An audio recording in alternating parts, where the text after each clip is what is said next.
saya sebenarnya tidak lagi menggunakan kata toleransi. Karena kalau toleransi itu kita hanya sadar bahwa kita berbeda, ya kan?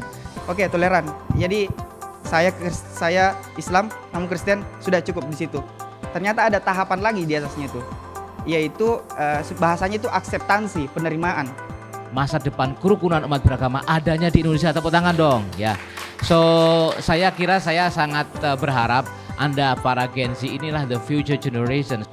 Jadi harusnya kalau ada teman-teman Kristen yang tidak cinta damai, tidak membawa damai, wah berarti itu patut dipertanyakan kekristenannya. Seperti itu. Jadi jangan ragukan lagi teman-teman. Komitmen dan keyakinan teman-teman kita Kristen untuk menjadi pribadi yang inklusif dan cinta damai. Tepuk tangan untuk kita semua.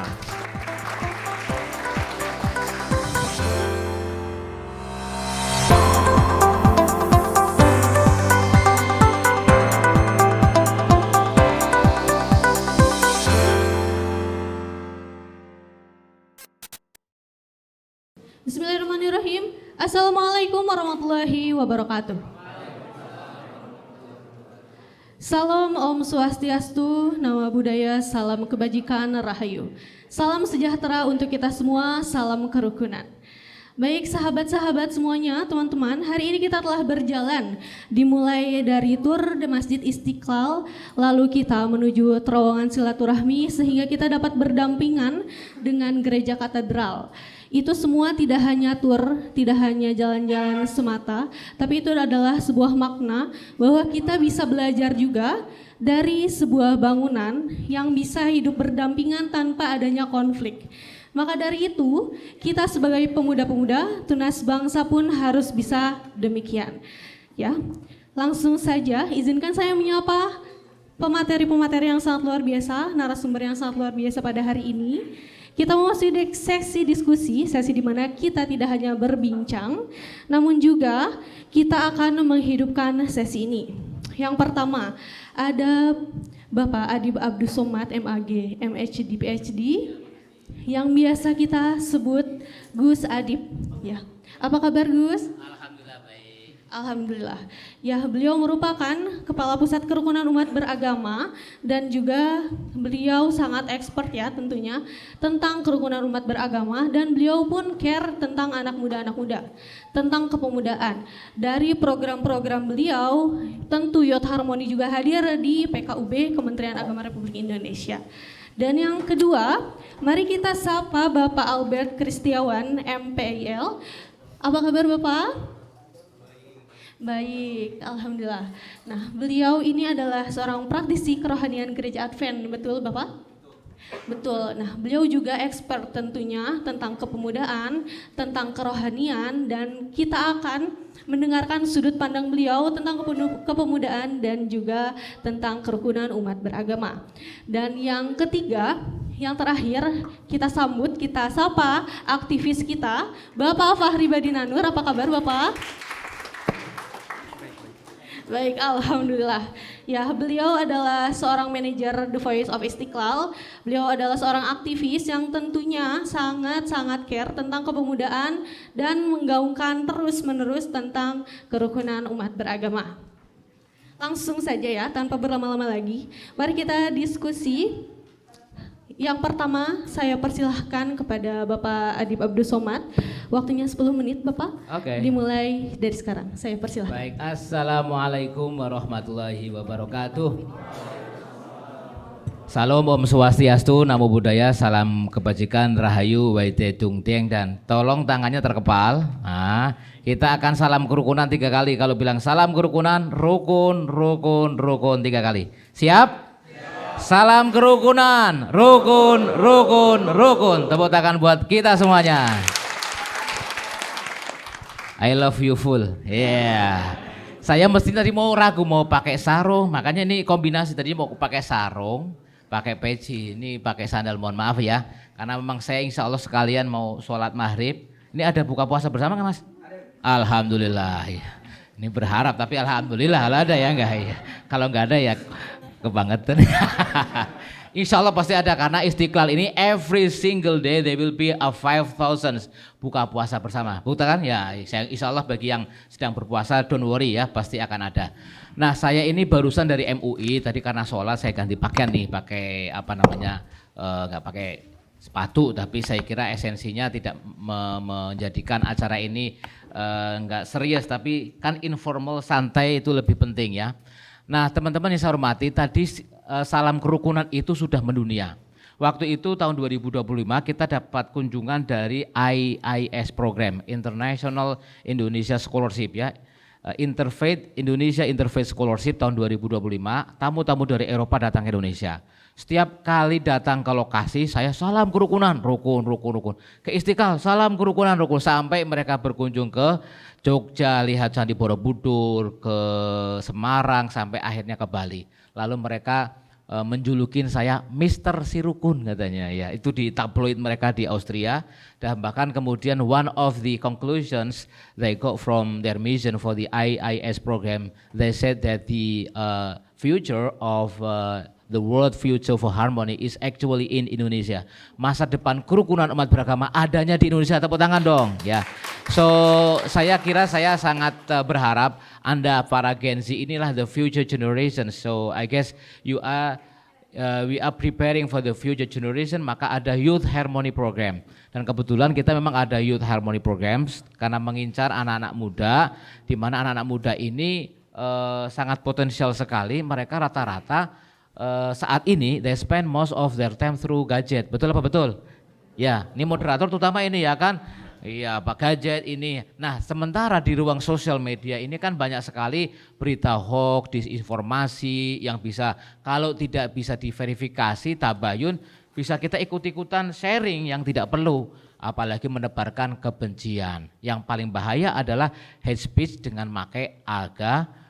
Maka digital literasi itu penting. Kita buat Youth Harmony Program itu ada beberapa clustering itu yang kita kemarin sempat launching programnya secara online sementara. Ada Harmony Class, ada Harmony Talks, ada Tunas Harmony. At the end of the day, they will be the ambassador for Young Harmony Program. Ada duta kerukunan anak-anak muda yang kita persiapkan. Anda itu menjadi mandiri. So Anda tidak perlu diperintah, tetapi karena Anda itu meyakini betul this is your passion, maka Anda tanpa disuruh Anda membuat quote-quote, Anda membuat video, bahkan Anda mengedukasi di masyarakat Anda. Karena Anda meyakini betul bahwa kerukunan dan kedamaian itu sangat penting sekali. Karena investasi yang mahal itu rukun dan damai. Tanpa ada kerukunan dan kedamaian, maka jangankan membangun, yang sudah dibangun aja dirusak, ya kan? Oleh karena itu saya sangat responsif sekali terhadap program-program Youth Harmony ini. Bahkan beberapa program ini sudah kita insersikan supaya kami di daerah itu kan punya mitra namanya FKUB. So this is the thing about Indonesian government. So we have like a religious forum meeting namanya FKUB, and it consists of more than 512 FKUB in Indonesia. FKUB itu Forum Kerukunan Umat Beragama. Teman-teman tahu nggak nih? Tahu ya, oke. FKUB itu ada 512 saat ini di kabupaten kota seluruh Indonesia. Jadi mereka memang rata-rata tokoh agama. Nah kita persiapkan nih yang generationnya, karena mereka yang di FKUB itu kan rata-rata seringkali dikritik itu Pak Direktur sebagai the old soldiers, kira-kira begitu ya. Oleh karena itu kita persiapkan yang muda-muda ini, termasuk kita banyak ini mensupport juga yang dilakukan Voice of Istiqlal today, collaboration dengan the Embassy for the Singapore. Thank you Pak Malik ya, my warm regards to your embassy. I went to Singapore, that was maybe last year ya, untuk program international conference juga. Dan saya kira memang ini masalah merawat kerukunan ini tidak bisa dilakukan sendiri-sendiri. Kita kalau sudah mau kerukunan tingkatnya dunia, so we have to work across boundaries. Tetapi khusus Indonesia, saya kira keunikan bangsa kita, bangsa Indonesia adalah kita ini kan berapa ini bahasanya, more than 700 loh local languages ya. Di daerah Jawa aja, Jawa ada Jawa Tengah, Jawa Timur, Jawa Barat, itu so many local languages ya. So 700 even more ya bahasa. Kemudian kepulauannya berapa kita? More than 17 I guess ya, 17.000 pulau.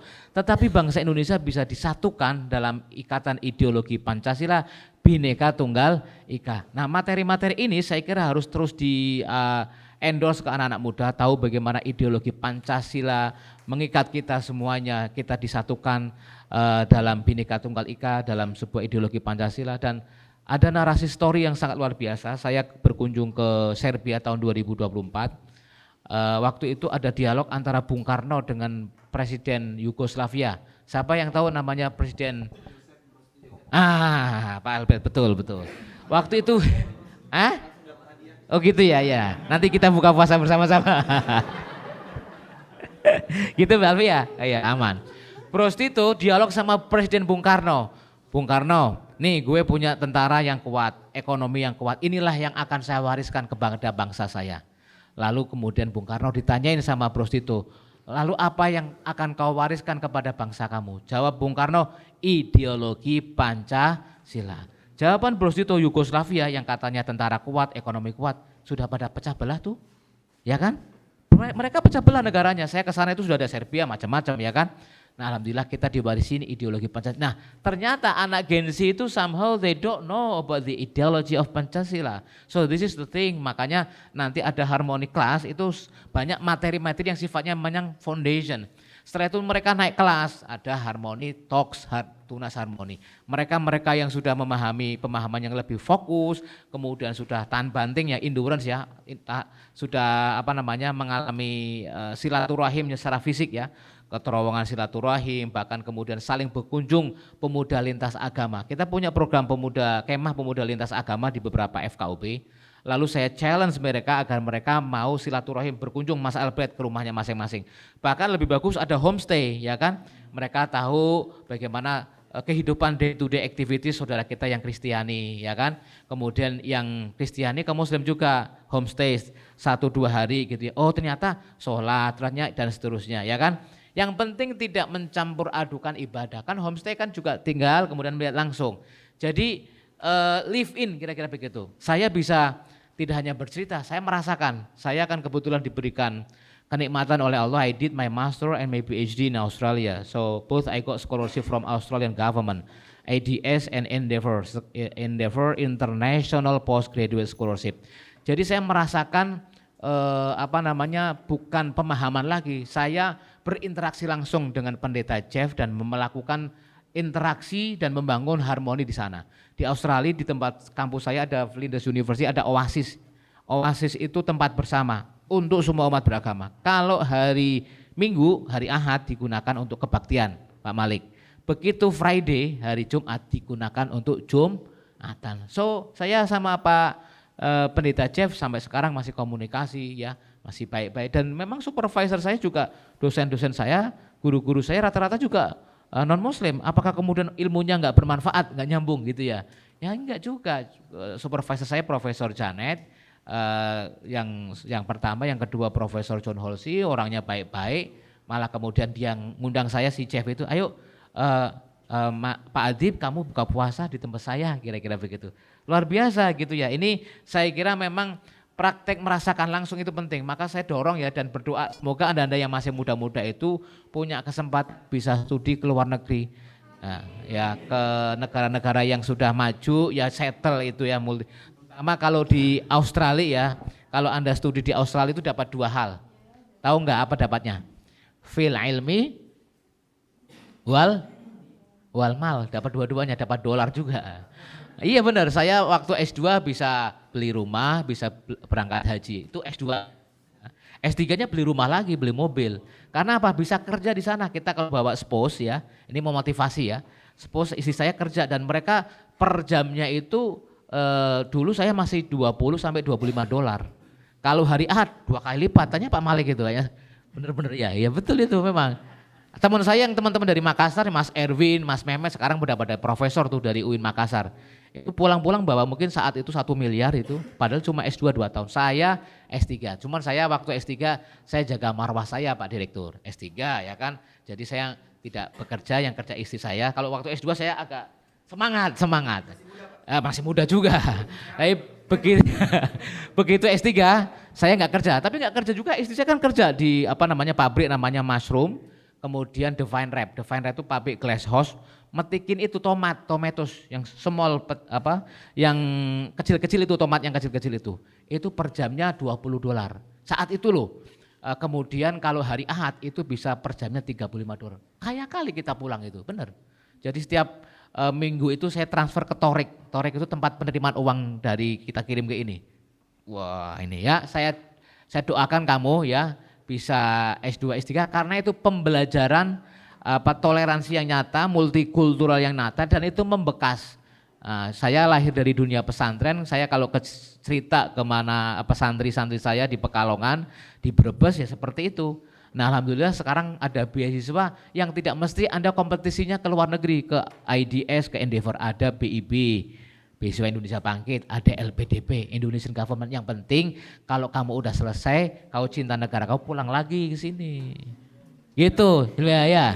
Pulang kau, amalkan ilmunya, gitu. Jangan kemudian stay di sana, apalagi lalu kurang kufur nikmat ya, kufur nikmat. Saya nggak mau cerita itunya ya, puasa nggak boleh gosip. Intinya begitu ya. Nah teman-teman, sekali lagi I strongly support this kind of youth harmony program. I do hope that one day Indonesia will be the destination for the world in terms of religious harmony. Maka this year I have the program Inspire. Anyone who knows what is inspire means? Oke, inspirasi ya. Itu stand for what? Jadi inspire itu adalah International Symposium for Peace, Integrity and Responsive on Ecotheology. And this is the first time ever conducted within the Ministry of Religious Affairs, and it will be conducted September 2026. And we are creating this kind of program is actually for promoting our beloved countries, Indonesia, as the reference and destination for the world. So peoples will be invited around the globe, maybe those who misperception about Indonesia, who wants to learn Indonesia, how diversity Indonesia has been managed, and then we are going to invite them through this kind of Inspire program, International Symposium for Peace, Integrity, Responsive on Ecotheology. Jadi ada program simposiumnya itu terkait dengan call for paper. Silakan kalau anak-anak muda ini nanti kita mulai launching bulan April. 16 April akan kita launching di UKSW kerjasama dengan The Center for the Study of Religions and Muslim Christian Relation. Coba lihat, saya kadang ya ke masjid juga, saya kadang ke gereja, besok saya ke UKSW. Itulah PKUB karena kita harus menaungin semuanya, ya kan? Ya kita akan launching, akan datang tamu dari Oxford University, beberapa delegasinya, dan sekaligus kita akan launching program Inspire itu. Dan setelah di kick off ada call for paper, silakan nanti teman-teman bisa ngikutin, and hopefully your paper will be submitted, will be accepted, and then it will be published by Springers. Kita sudah kontak dengan Springers, jadi nanti notulasi atau biasanya kalau seminar itu diapain sih? Ditranskrip kemudian itu nanti akan dipublikasikan. Jadi silakan Anda yang masih muda-muda ini bersiap-siap untuk mensukseskan Inspire 2026. Sebelum saya akhiri, ini semuanya sudah pada nge-follow IG PKUB belum nih? Nah tolong dong dibuka yang infonya. Nanti ada banyak kuis, ada kuis nih. Dibuka IG-nya and then you follow Pusat Kerukunan Umat Beragama. If you want to see some of the activities within the Center for Religious Harmony, please do that, follow our IG, karena setelah itu Anda juga bisa banyak mendapatkan informasi many things about programs ya. If you want to get further information, I'll be more than happy to give my number too. Tidak ada nomor handphone saya umpet-umpetin, ini nomor handphone untuk pelayanan publik ya. Tetapi jangan WA malam-malam juga ya enggak. Saya kira itu, let's contributing to peace together. Salam kerukunan, rukun. Terima kasih. Assalamualaikum warahmatullahi wabarakatuh. Waalaikumsalam warahmatullahi wabarakatuh. Baik, terima kasih Gus Adib atas materi yang sangat luar biasa. Tentu kita akan lanjut ke materi yang kedua yang sangat luar biasa juga tentunya. Saya persilahkan kepada Bapak Albert.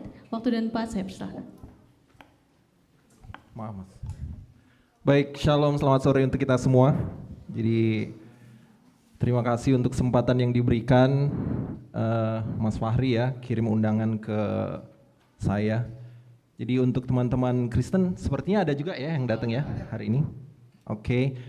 Terima kasih sudah datang untuk kita semua. Sebenarnya saya ingin ngomong juga dalam bahasa Inggris seperti Gus Adip ya. Cuman saya khawatir banyak teman-teman yang nggak ngerti, jadi saya bahasa Indonesia. Gitu ya Gus ya. Dan tadi sebenarnya ada harapan juga nih dari Gus Adip, supaya dari kita semua ini ada mungkin ya setengah lah bisa melanjutkan studi ke Australia ya Gus ya. Tapi sebenarnya jangan jauh-jauh dulu ke Australia deh, ke Singapura dulu nih yang dekat. Kira-kira gitu ya. Mana tangannya? Ya, ini sudah sangat corporate banget ya Gus ini bahasanya. Baik, jadi teman-teman saya yang Muslim, jadi izinkan saya untuk menyampaikan sedikit pandangan Kristen tentang harmoni dan inklusivitas. Jadi kan supaya kita jangan hidup dalam sebuah prasangka nih.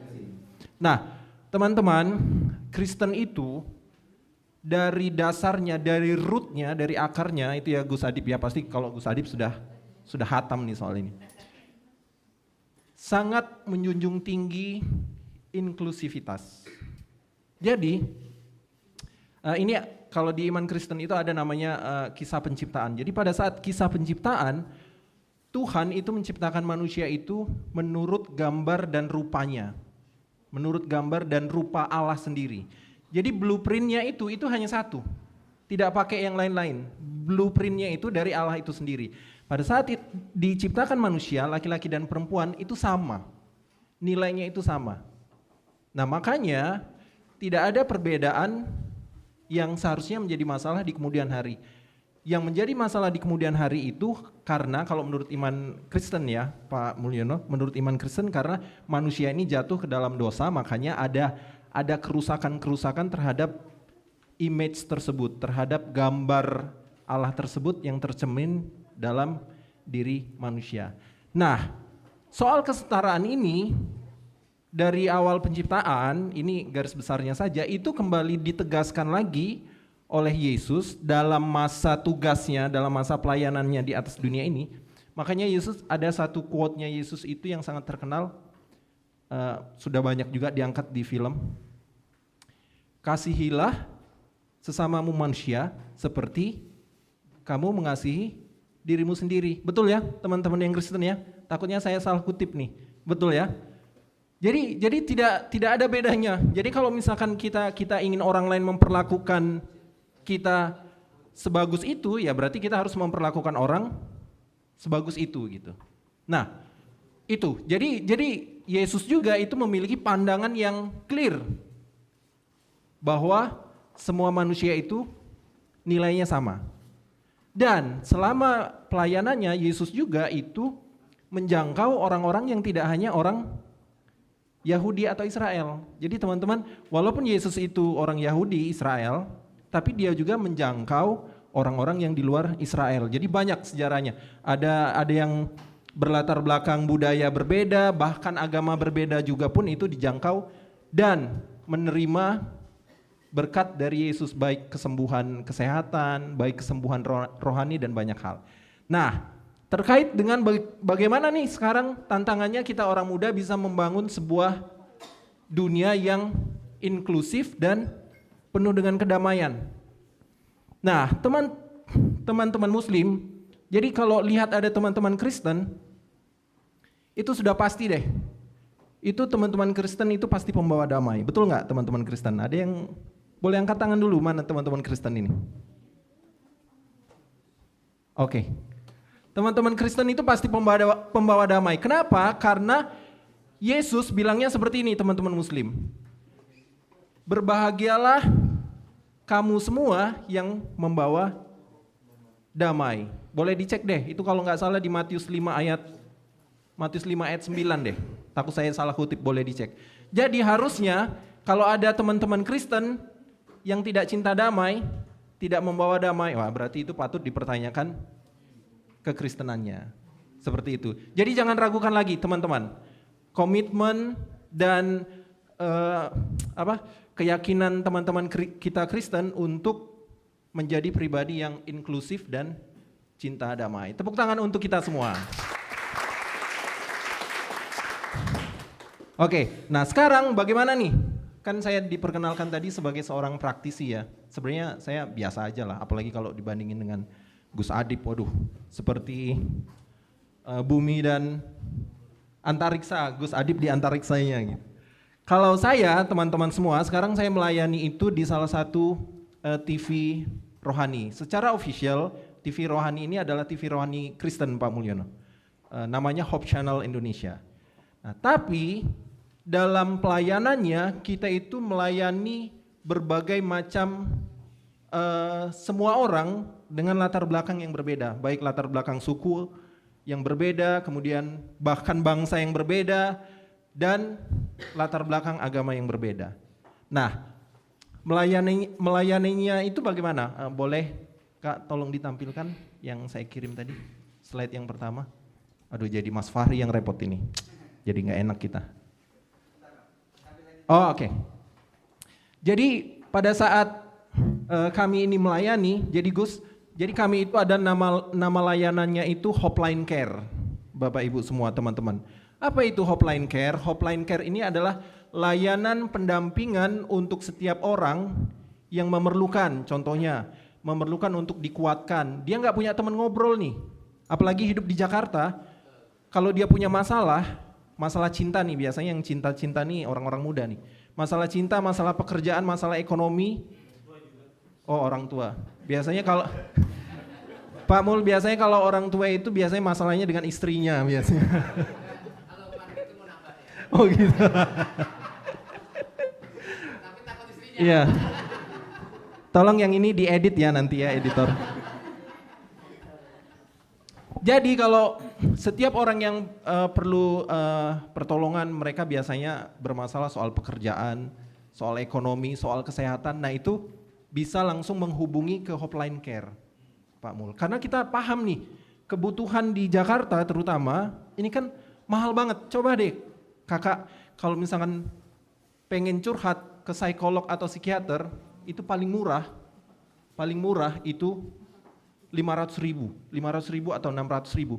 Tapi kalau kakak-kakak semua telepon ke sini 081317762773 kali ini gratis. Ini semua agama bisa. Semua agama, Gus. Jadi, Gus, kita pernah layani seorang muslim namanya. Jadi beliau ini sakit stroke, kemudian perlu pemulihan. Jadi kita dampingi, Gus. Kita dampingi, kita challenge. Kalau Bapak ingin sembuh, pulih dari sakit stroke, berhenti merokok. Karena waktu dia sakit stroke, itu merokoknya itu masih 2 bungkus satu hari. Jadi kami sampaikan, kalau Bapak masih merokok, sebentar lagi istri Bapak, saya bilang.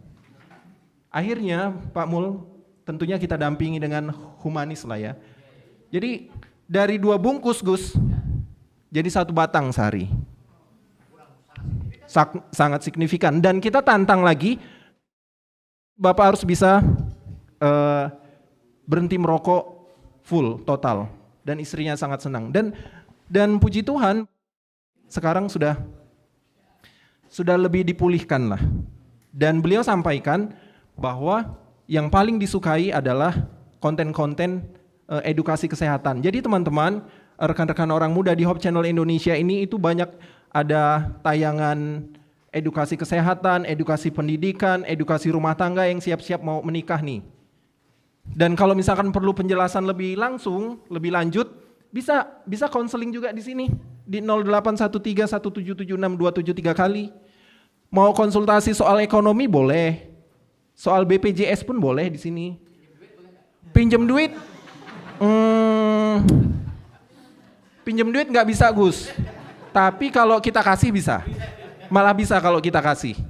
Tapi ini ya harus fotokopi, harus foto KTP dengan muka untuk kita jaminkan ke pinjol enggak ya. Pokoknya intinya kami melayani di Hopeline Care ini untuk semua orang, teman-teman. Untuk semua orang, dan semangat inklusivitas itu yang kita junjung, bahwa pekabaran agama ini sebenarnya bisa ditunjukkan dengan kepedulian terhadap sesama dan membuat kehidupan kita berbangsa dan bernegara ini lebih baik. Terutama orang-orang muda nih. Soalnya anak-anak muda ini biasanya terkungkung dalam algoritma yang ada di media sosial, betul nggak? Jadi kalau kita nggak hati-hati, teman-teman ada postingan sedikit yang sensitif soal agama, langsung terbakar tuh di komen-komen. Ya kan? Langsung terbakar di komen-komen. Nah, kalau misalkan kita tidak kenal, tadi Pak Mulyono sudah sampaikan, tidak akan pernah ada toleransi kalau tidak ada interaksi. Jadi ini sebuah momen yang bagus banget nih untuk kita. Kita interaksi, kita bisa kenal, dan kami juga sudah mulai lebih agresif dalam tanda kutip untuk berinteraksi. Boleh next slide? Yang satunya. Mohon maaf merepotkan. Sudah harus sediain makan, merepotkan lagi ya. Oke. Jadi sekarang juga kami sedang memproduksi satu program podcast. Nah ini dia. Ada yang kenal dengan foto yang di tengah? Iya, itu saya ya. Tapi putih banget di situ. Ini editornya terlalu ini. Iya, ini kayaknya Android ini kayaknya. Enggak ya. Jadi teman-teman, ini kami ada sebuah podcast. Podcast ini kami buat dalam rangka untuk supaya kita ini kehidupan beragama ini boleh lebih harmoni lagi, lebih harmonis. Judulnya adalah Damai Itu Indah. Dan episode pertama kemarin itu narasumbernya ada Ustadz Amin dari Masjid Istiqlal juga. Dan ada beberapa narasumber yang sudah datang ke tempat kami dan nanti sepertinya Gus Adib, kita sudah langsung buat janji ya Gus Adib. Kemudian Pak Mulyono juga sudah kita buat janji. Dan banyak lagi nanti yang akan kita buat.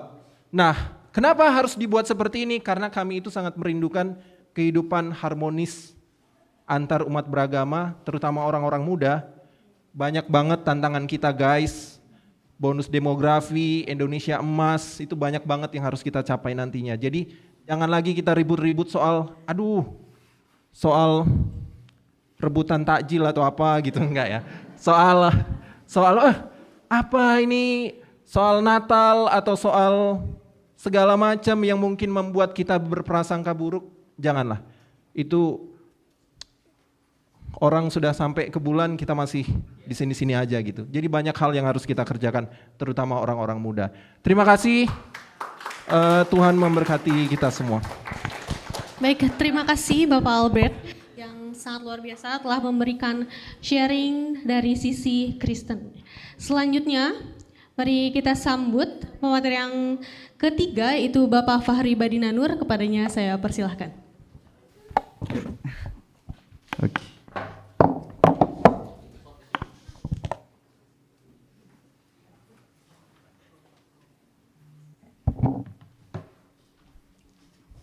Oke, bismillah. Assalamualaikum warahmatullahi wabarakatuh. Om Swastiastu, Namo Buddhaya, salam kebajikan, Rahayu. Berat rasanya Bu, berdiri di sini di depan toko-toko ya. Sebenarnya juga kalau di flyer tadi lihat ada staf khusus, ada Menteri Agama. Ya sebenarnya saya tidak mau, tapi karena saya santri, Samina wa Ta'na, jangan sampai saya juga jadi staf khusus Menteri Agama kan, jadi ya sudah kita terima. Mudah-mudahan Gus. Oke. Alasan saya juga menerima tawaran ini karena memang ke depan kita mungkin akan banyak bergerak di bidang pemuda dan harmoni, Pak Gus ya, kerjasama dengan Kementerian Agama, sehingga saya rasa perlu untuk menyampaikan apa strategi kita ke depannya dan apa yang perlu kita lakukan. Saya mulai dengan ini saja. Kemarin saya baca buku, mungkin ada yang sudah pernah baca, The Power of Millionaire Mind. Mungkin itu bestseller, saya rasa sudah banyak yang baca. Saya coba kaitkan dengan kerukunan. Jadi di situ saya dapat sebuah rumus. Rumusnya itu P,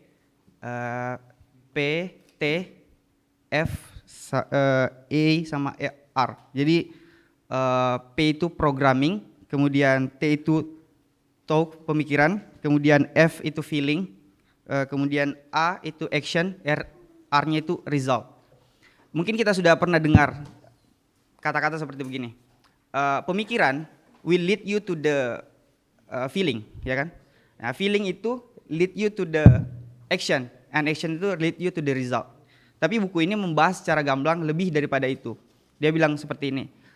Apa sebenarnya pola pikir kita sebenarnya terbentuk dari apa, ya kan begitu. Kemudian ada pertanyaan yang menarik di situ. Dari mana pikiran itu dan kenapa kita berpikir secara berbeda dengan orang lain, ya kan gitu. Apa sebenarnya kenapa kita bisa berpikir dengan orang lain dan dari mana pikiran itu? Ternyata ada sebelum dari pemikiran itu ada sebelumnya yaitu programming, ya kan?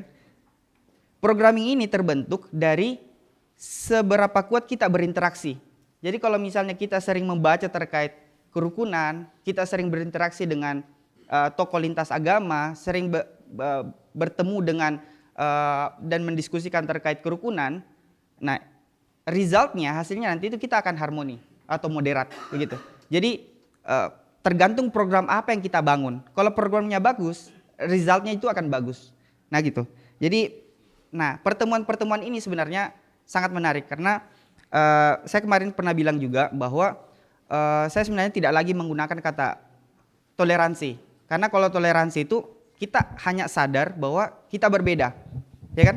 Oke, toleran. Jadi saya Islam, kamu Kristen, sudah cukup di situ. Ternyata ada tahapan lagi di atasnya itu, yaitu bahasanya itu akseptansi, penerimaan.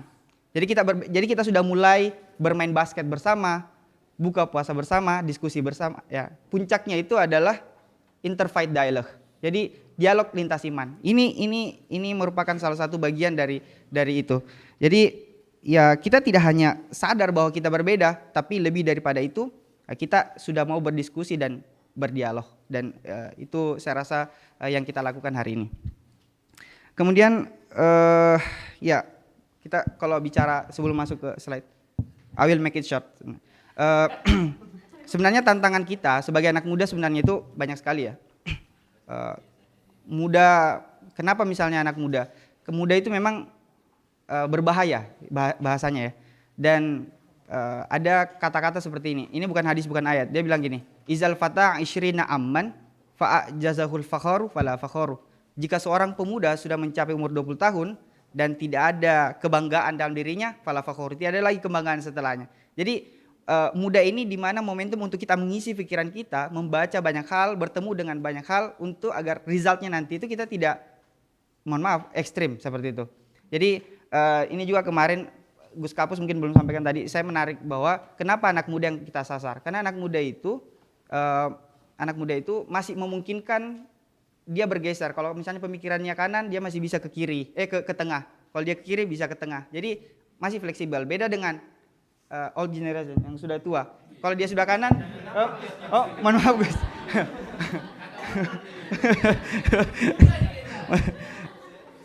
Oke, anggaplah masih muda.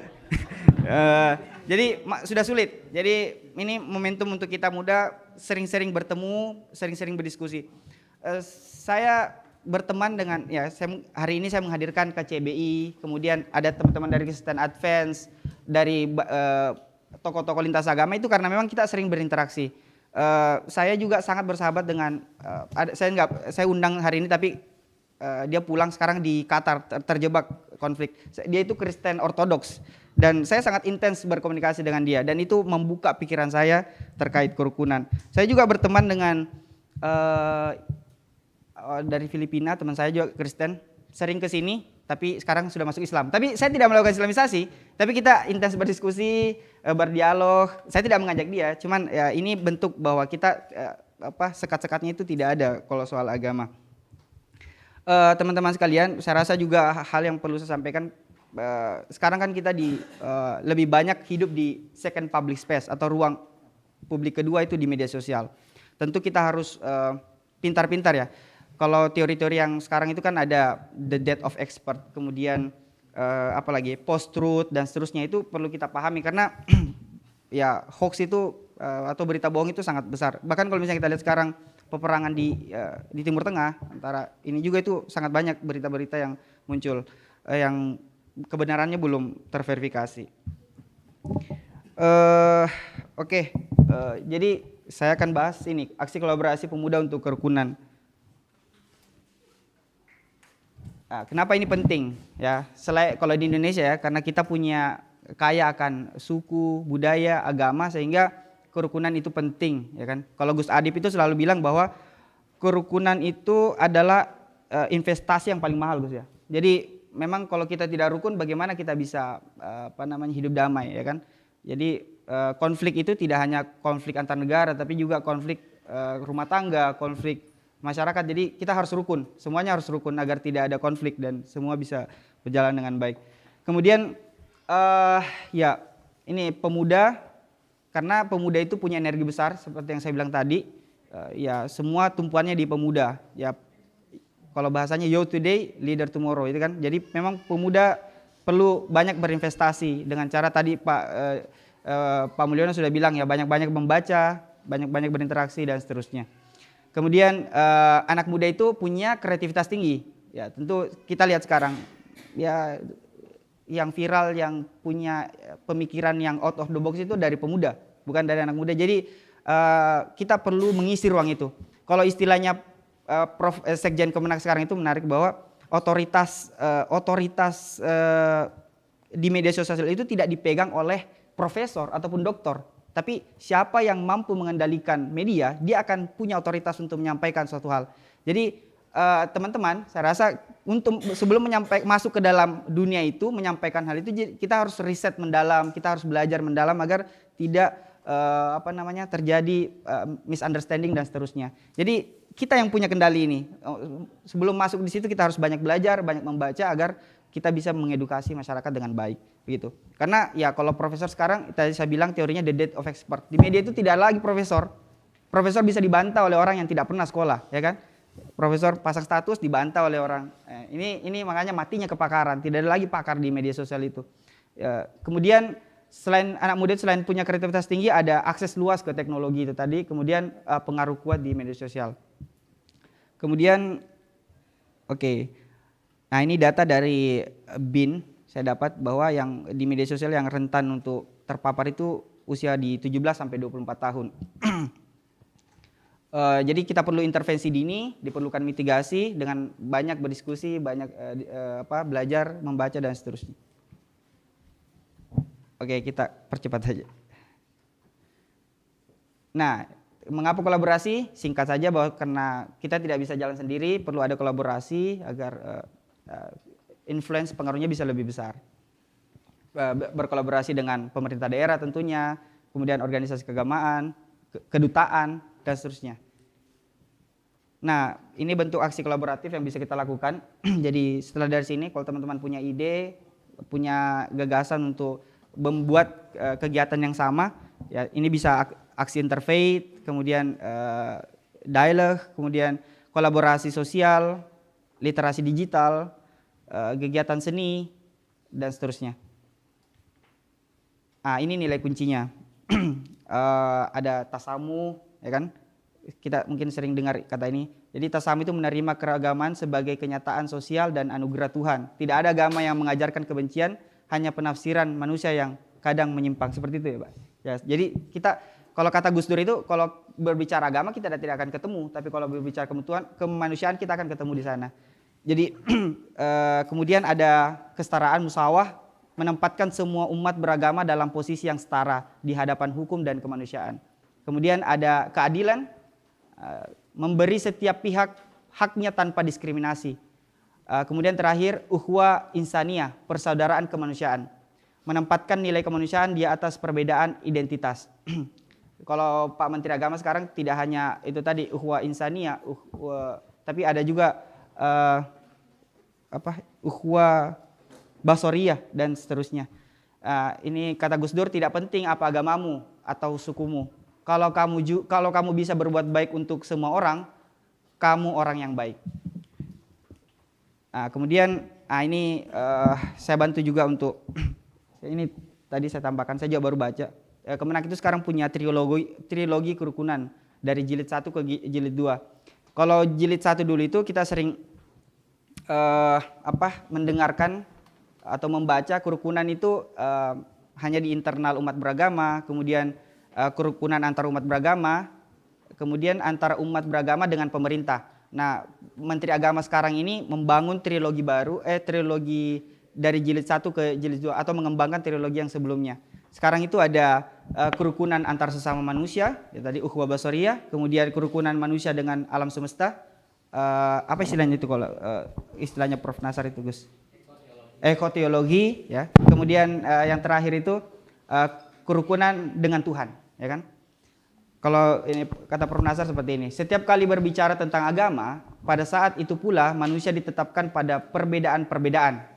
Padahal semua agama dan kitab suci menekankan persatuan dan memiliki tema yang sama, yaitu manusia dan kemanusiaan. Selesai, terima kasih. Assalamualaikum warahmatullahi wabarakatuh. Waalaikumsalam warahmatullahi wabarakatuh. Baik, terima kasih banyak Bapak Fahri Badinanur atas materi yang sangat luar biasa. Tentu kita sudah mendengar pemaparan-pemaparan dari tokoh-tokoh Indonesia. Mungkin dari peserta audiens bisa bertanya langsung kepada para tokoh-tokoh di Indonesia ataupun dari kedutaan di Singapura. Saya buka pertama dari 3 orang penanya terlebih dahulu. Silakan Mbak. Boleh perkenalkan diri, dari mana asalnya. Silahkan dan langsung saja mengajukan pertanyaan. Baik, langsung saja perkenalkan, nama saya Bulan, saya dari NUO, Bapak Adi mungkin kenal dari ISNU. Saya mau bertanya karena tadi ini it's quite bit interesting because all the speaker talk about the harmony and youth. Tapi saya mungkin akan spesifik membahas terkait dengan yang disinggung oleh narasumber pertama dengan ketiga, di mana tadi membahas terkait dengan kita kan paham bahwa pemuda itu adalah 50% ke atas akan menguasai 2045, bonus demografi 2045. Tapi pasalnya ketika kita bicara terkait dengan what happen right now about tolerance, kita melihat bahwa sekarang semua serba mudah, easy, sangat dimudahkan. Kita punya gadget, smartphone dan sebagainya. Dan kalau istilahnya Tom Nichols mungkin adalah the death of expertise, matinya kepakaran, tapi yang kita lihat sekarang adalah muncul pakar-pakar yang tidak pakar. Artinya adalah melalui ChatGPT, AI dan sebagainya, kita semua bisa menulis di media sosial dan it got viral. Itu menjadi viral di media sosial dan itu akan menjadi kebenaran karena seperti yang dikatakan oleh Tom Nichols sebelumnya, the death of expertise, bahwa pengetahuan dan sebagainya tidak dilihat lagi berdasarkan apakah dia pakar atau tidak, tapi apakah narasi yang dikeluarkan populer dan itu banyak digandrungi oleh pemuda saat ini atau masyarakat saat ini. And itulah dinamika yang kita hadapi saat ini. Dan ketika misalnya kita bicara terkait dengan the multipolar world saat ini yang kita hadapi, kita menghadapi perang tidak hanya conventional war atau perang konvensional yang perang melalui senjata dan sebagainya, tapi kita menghadapi digital warfare. Apa yang terjadi bahwa propaganda melalui media sosial, narasi-narasi media itu hadir dan itu menjadi ancaman. Kenapa ancaman? Saya sama teman-teman dari Universitas Pertahanan kemarin kita baru saja melakukan penelitian di 6 daerah di Indonesia. Kami melakukan itu di Aceh, Mataram, Parepare di Sulawesi Selatan, dan Jakarta dan 2 daerah lainnya. Nah, kami menemukan, tadi sudah disampaikan sama Kak Fahri bahwa di usia muda 17-24 tahun itu lebih rentan untuk mengalami yang namanya misunderstanding tadi. Nah, kami menemukan bahwa misunderstanding tidak hanya berasal dari narasi media sosial ternyata, tapi disinilah masuk propaganda atau digital warfare tadi. Bagaimana video porno dan judi online masuk digandrungi oleh anak muda saat ini dan menjadi bagian bagian tidak terhindarkan. Kenapa? Karena aku menyebutnya sendiri sebagai candu, bahwa pornografi dan judi online ternyata itu adalah candu. Kenapa? Karena itu mampu meningkatkan dalam tanda kutip dopamin sementara dan juga digandrungi oleh kelompok muda di masa mendatang. Nah, pertanyaannya kemudian, apakah ini menjadi wajah masa depan kita yang katanya bonus demografi itu? Nah, saya juga mau menyinggung itu pertama. Selanjutnya saya mau menyinggung dengan apa yang disampaikan oleh Kak Fahri tadi terkait dengan anak muda. Ini masih senada juga yang dikatakan sama salah satu akademisi namanya Rizky Firmansyah. Dia di artikelnya itu menulis bahwa masih senada juga dengan Tom Nichols tadi, bahwa akademisi itu tidak lagi digandrungi karena sekarang yang benar itu adalah yang aktif di media sosial dan yang paham media sosial. Nah, tadi dikatakan sama Kak Fahri bahwa Sekjen Kemenak itu mengatakan kalau profesor itu kan tidak menguasai media sosial dan sebagainya, tapi yang menguasai media sosial adalah anak muda. Tapi sayangnya dengan karakter anak bangsa yang saat ini dalam tanda kutip masih di bawah. Kenapa saya bilang masih di bawah? Karena ada program kerja presiden terdahulu namanya itu Gerakan Nasional Revolusi Mental, sekarang berubah menjadi RPJM. Nah, itu kami melihat bahwa ternyata Gerakan Nasional Revolusi Mental itu tidak mengubah kecenderungan anak muda saat ini. Dalam tanda kutip ya, kita masih gampang diadu domba dan sebagainya, sehingga yang muncul tidak hanya perang dan sebagainya, tapi konflik yang berasal dari etnis, ras dan sebagainya. Nah, saya mungkin lebih spesifik itu terhadap Kak Fahri Badina. Demikian, wallahul muwaffiq ila aqwamit thoriq. Assalamualaikum warahmatullahi wabarakatuh. Waalaikumsalam warahmatullahi wabarakatuh. Mungkin bisa langsung dijawab sebelum ke pertanyaan selanjutnya. Silahkan, Gus. Karena pertanyaannya banyak sekali nih, harus saya respon ya kan. Mukadimahnya banyak ini Bang. Ini saya kenal di isnunya nih. Oke, bonus demografi bisa menjadi disasters of bonus demografi kalau anak-anak mudanya tadi kemakan dengan berita hoax, tidak memiliki digital literasi yang bagus. Maka saya kira salah satu program Youth Harmony, Mas Fahri ya, Mas Albert juga, saya kira digital literasi. Dia tidak menerima berita itu taken for granted mentah-mentah. Jadi critical thinkingnya harus dijalankan. Jadi jangan mentang-mentang ada berita ini langsung terima, share, fight, diiniin ya kan. Nah, memang sekarang ini suka atau tidak suka kita harus kontra narasi juga. Sosial media kita intervensi sedemikian rupa dengan narasi-narasi yang positif. Maka anak-anak muda ini kita buat Youth Harmony sampai memiliki duta kerukunan supaya apa?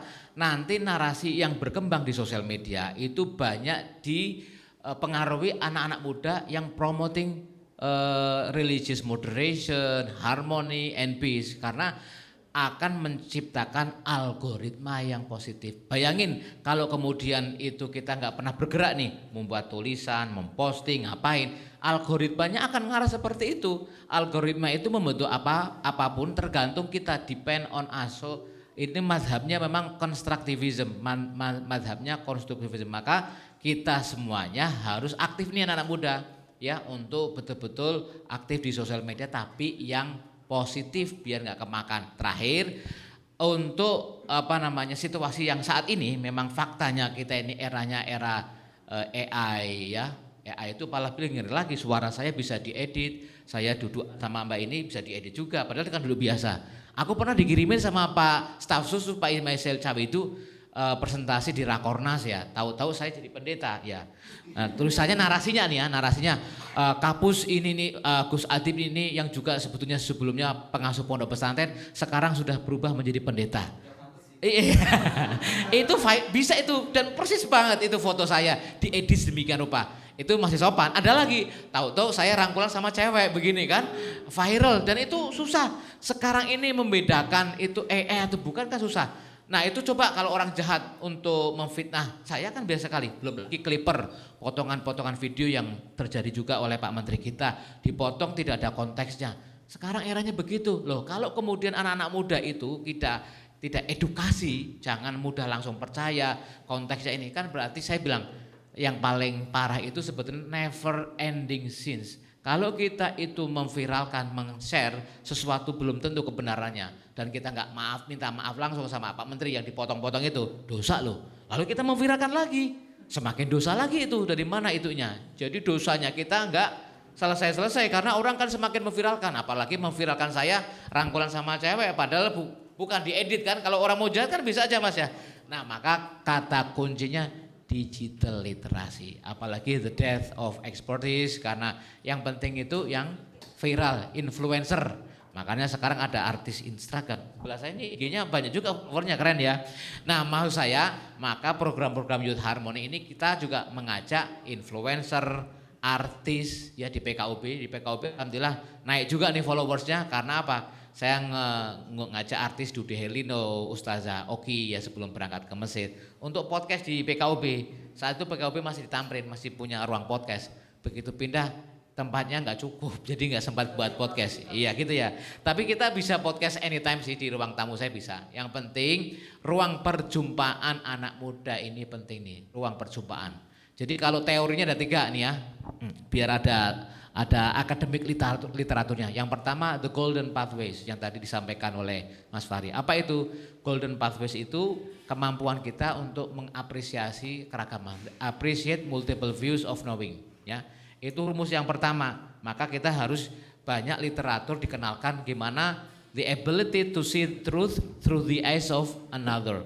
Jadi kita melihat perspektif, lihat kacamata teman-teman dari Konghucu, dari Hindu, dari Buddha, dari Kristen, dari Katolik, bagaimana tentang ekoteologi. Di Hindu Buddha ada Tatwamasi, itu di Buddha apa di Hindu. Kemudian ada Kirana apa itu ya Kak. Itu ya konsepnya lah sama lah. Oh ternyata di agama-agama yang lain ada juga ya konsep begitu, belum lagi gitu.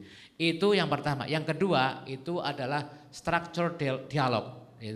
Creating space that enable for peoples to talk each others. Jadi membuat space yang kita bisa ngumpul ini seperti ini, termasuk langkah yang kedua. Yang ketiga ini yang paling penting, harmonizing the ego. Ego kita harus ditemukan dan cari titik temunya. Titik temu kita ditemukan di bangsa kita Indonesia apa? Karena kita sama-sama sebagai anak bangsa negara kesatuan Republik. Boleh kita beda bahasanya, boleh kita beda agamanya, suku dan seterusnya, tapi kita adalah Indonesia. Makanya jangan pernah lelah, letih dan lengah mencintai negara kesatuan Republik Indonesia. Salam kerukunan.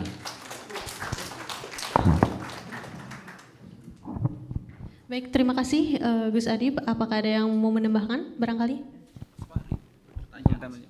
Oke, karena tadi tanyakan saya, sebenarnya saya tidak setuju dengan pernyataan itu tadi soal anak muda itu mudah terpapar. Maksudnya oke lah katakanlah dia mudah terpapar, tapi kalau misalnya kita lihat realitasnya, saya memasuki banyak grup WhatsApp yang mungkin isinya semua itu orang tua, ada juga grup WhatsApp yang isinya anak muda. Saya bisa melihat dari situ ternyata orang tua hasil ini survei kecil-kecilan ya semua yang dikirim di grup itu semua berita hoax, mohon maaf, semuanya, ya kan?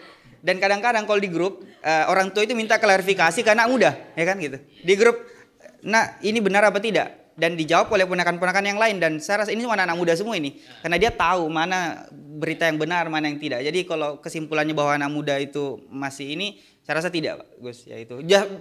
Bahasanya anak muda sekarang bukan tentang siapa yang duluan makan garam, tapi siapa yang paling banyak makan garam gitu Gus.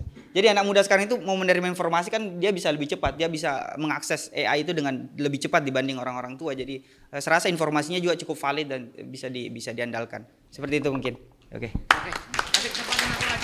Baik, terima kasih banyak Gus Adib, Bapak Albert, Kak Fahri dan juga Pak Malik atas diskusi yang sangat luar biasa. Dari paparan narasumber, kita mengambil garis besar bahwa tidak ada alasan untuk tidak bertoleransi, tidak ada alasan untuk tidak menggaungkan harmoni kerukunan umat beragama. Dan kita harus bersyukur karena kita diwadahi oleh Indonesia dan Singapura, dan mudah-mudahan acara ini tidak hanya bermanfaat bagi kita warga lokal, kita tuan rumah Indonesia, tapi bermanfaat juga untuk menyambung tali silaturahmi dengan Singapura dan dengan dunia.